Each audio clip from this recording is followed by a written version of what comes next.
রবিবার গুজরাটে 15টি পুর নিগমের পাশাপাশি 84টি পুরসভা 34টি জেলা পঞ্চায়েতে ভোট হয়। 250টি ব্লক পঞ্চায়েতে নির্বাচন হয়। আগামী বছর গুজরাটে বিধানসভা ভোট রয়েছে।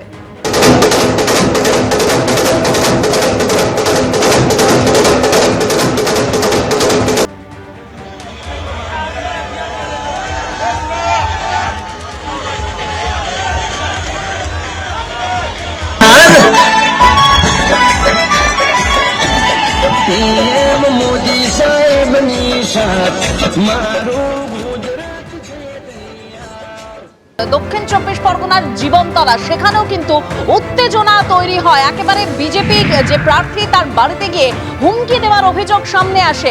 কি পরিস্থিতি তৈরি হয়েছিল একেবারে সেই ছবি আপনাদের সামনে রাখবো, কারণ বিজেপি প্রার্থীর বাড়িতে গিয়ে হুমকি দেওয়ার অভিযোগ ইতিমধ্যে সামনে এসেছে। দেখতে পাচ্ছি সেই ছবি।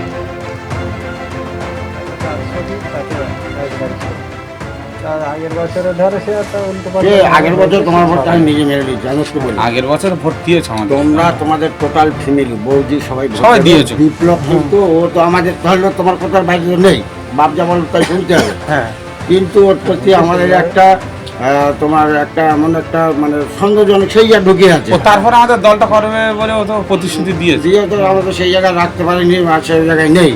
তা ও বাড়িতে থাকবে, ও আমাদের ভোট দেওয়া হয়ে যাবে, ওকে ভোট দিয়ে যেতে হবে। তোমরা যাবে, তোমার তো টোটাল ওই বাদে।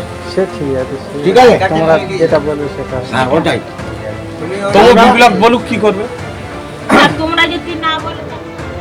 সরাসরি চলে যাবো, আমাদের প্রতিনিধি হিন্দল দে আমাদের সঙ্গে রয়েছেন। হিন্দল, একেবারে বিজেপি কর্মীর বাড়িতে গিয়ে হুমকি দেওয়া হয়েছে, ঠিক কি ঘটেছে?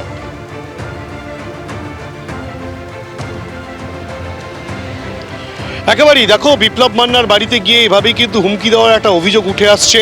ক্যানিং পূর্ব বিধানসভা কেন্দ্রের অন্তর্গত জীবনতলা থানার যে কালিকাতলা, সেই কালিকাতলায় কিন্তু তৃণমূল আশ্রিত দুষ্কৃতীরা মূলত মজিবার শেখ এবং নূর ইসলাম, এই দুজনের নেতৃত্বে 10 থেকে 12 জন তৃণমূল আশ্রিত দুষ্কৃতী তারা বাড়িতে গিয়ে রীতিমতো হুমকি দিয়েছে। ভোট দিতে না যাওয়ার জন্য কিন্তু রীতিমতো চাপ সৃষ্টি করা হচ্ছে, তেমনটাই কিন্তু অভিযোগ। এবং তোমাকে বলে রাখি, এই ক্যানিং পূর্ব বিধানসভা কেন্দ্রে মূলত এর আগে আমরা দেখেছি যে তৃণমূল এবং আইএসএফের মধ্যে একটা গণ্ডগোলের পরিস্থিতি তৈরি হয়েছিল এবং একেবারে যেটা অভিযোগ পাল্টা অভিযোগ এসেছে। এবং সেখান থেকে কিন্তু তৃণমূল ছেড়ে আসা আরাবুল ইসলাম, যিনি আইএসএফের থেকে প্রার্থী হয়েছেন, তার সঙ্গে তৃণমূলের বাকবিতণ্ডা হয়েছে, গণ্ডগোলের পরিস্থিতি তৈরি হয়েছে।